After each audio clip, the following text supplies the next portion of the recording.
First take niyo po ba ito, sir? Yes, ma'am. Oh my gosh. First take pa ni Sir Rex. Ano ko sa result is, seryoso, 90 talaga. As in 90, hindi ko po kasi talaga in-expect, ma'am, na magna 90. Superior score achiever, one take only.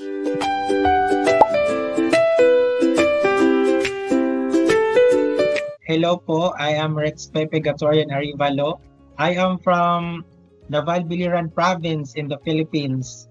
And I got a superior score of 90 because of the help of English Charlie and also with hard work and perseverance to take the PTE. Sir, pwede mo bang i-share sa amin kung ano ba yung reason mo kung bakit ka magte-take ng exam ng PTE at saka paano mo ba rin kami na-encounter?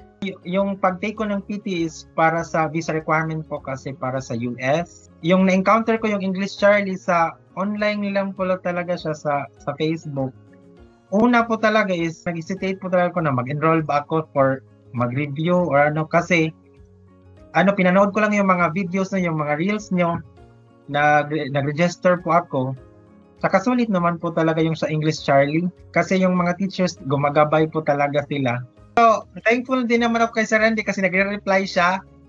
So, kung meron akong mga questions, nagre-reply talaga siya. So, at least, kung gabi man ako mag-message sa kanya, at least pagka-morning, makikita niya may message ako. Taka nahiya ako kay Sir, baka nakaka-disturbo ako kasi syempre may yung mga discussion, yung meron siyang mga klase sa ibang mga students. Pwede mo bang i-share sa amin, sir, kung paano ang naging routine mo kapag nagpe-prepare ka para po makakuha ng inspiration yung mga viewers?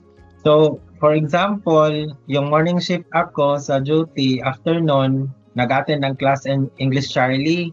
Then, after mag-attend ng class, nag-repeat sentence po talaga ako tsaka write from dictation.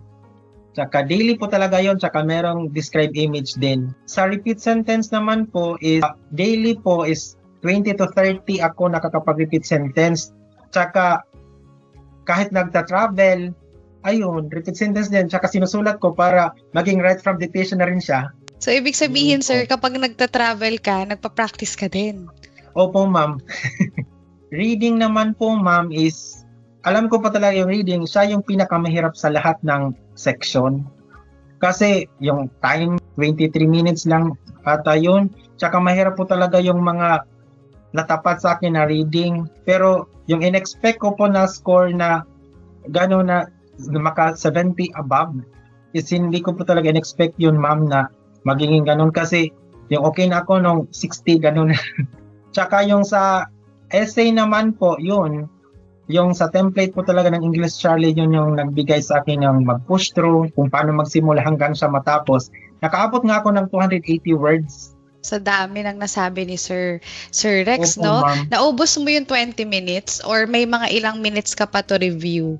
May 5 minutes pa ako, ma'am, to review po. Kasi chinecheck ko po talaga yung spelling, tsaka yung grammar, kasi yung iba, change ko yung para mas maano po talaga yung grammatical structure. That's yes, really good ma'am. po.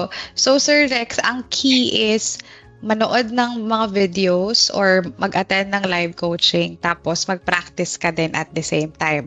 Daily. Yes po, ma'am. Oo. Yes po, ma'am. Sineryoso mo talaga.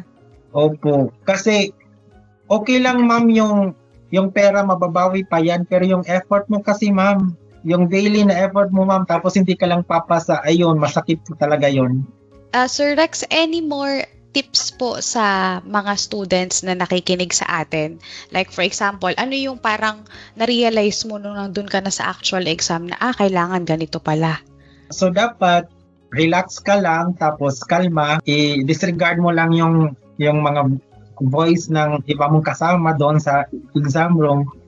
Kasi if hindi ka mag-focus sa exam mo mismo, mawawala ka po talaga sa guide mo or paano ka magsisimula. Lalong-lalo na sa speaking part kasi yung sa speaking part po talaga is kailangan po talaga mas mag-focus ka lalong-lalo na pag umabot na sa repeat sentence. Tsaka be confident. So dapat well prepared po talaga before taking the exam.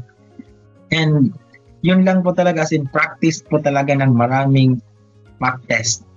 Tsaka trust lang po talaga sa English Charlie kasi i-guide po talaga kayo from start to finish po talaga. Tsaka nagre-reply po talaga sila. That's great po, Sir Rex.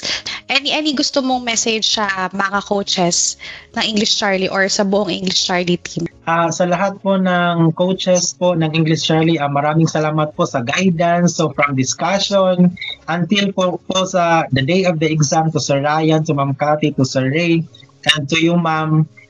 And salamat po sa effort nyo sa pag-teach po sa amin sa mga tips and strategies, lalo na po sa on how to use the template, lalo na po sa talaga sa essay kasi yun po talaga yung mahirap po talaga yung sa essay, at saka yung paano i-push through yung describe image from start to finish po talaga, tsaka paano po yung magamit yung sakto na time, tsaka yung structure po talaga sa writing. Thank you po again, Sir Rex.